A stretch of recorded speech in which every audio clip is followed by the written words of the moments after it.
24 সালের জুলাই গণঅভ্যুত্থানে শেখ হাসিনার বর্বরতার ব্যাপারে আমরা সবাই জানি, কিন্তু সেটা কি কোনোভাবেই 71 সালের স্বাধীনতা যুদ্ধের বর্বরতার সমকক্ষ?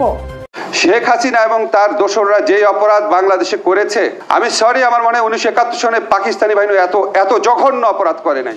যারা ন্যূনতম ইতিহাস জানেন তারা সবাই জানেন 1971 সালে পাকিস্তান হানাদার বাহিনী এই দেশের মানুষের উপর কতটা বর্বর ছিল। তাহলে আসিফ নজরুল কেন এই বক্তব্য দিয়ে পরে আবার ক্ষমা চাইলেন? কারণ এখন তার পাত্র ভিন্ন। তিনি তার সুবিধার জন্য গিরগিটির মতো বিভিন্ন সময়ে বিভিন্ন রং ধারণ করেন। নয়তো সারা জীবন মুক্তিযুদ্ধের গান গাওয়া আসিফ নজরুল এমন পল্টি নিতে পারতেন না।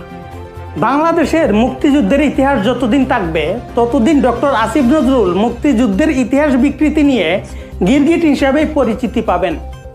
উপদেষ্টার পদ থেকে নেমে গেলে হয়তো ডক্টর আসিফ তার স্বভাবস্বরূপ গিরগিটির মতো অন্য রূপ ধারণ করবেন, কিন্তু এই দেশের ইতিহাস ওনাকে সারা জীবন পল্টিবাজ হিসাবেই মনে রাখবে জাহানারা ইমামের বিখ্যাত উক্তির কথা, যেখানে তিনি আসিফ নজরুলকে যেখানেই পায় জুতাপেটা করার কথা বলেছিলেন। আসিফ নজরুলের গিরগিটি স্বভাবের পরিবর্তন আশা করে আজকের ভিডিও এখানেই শেষ করছি। ধন্যবাদ সবাইকে।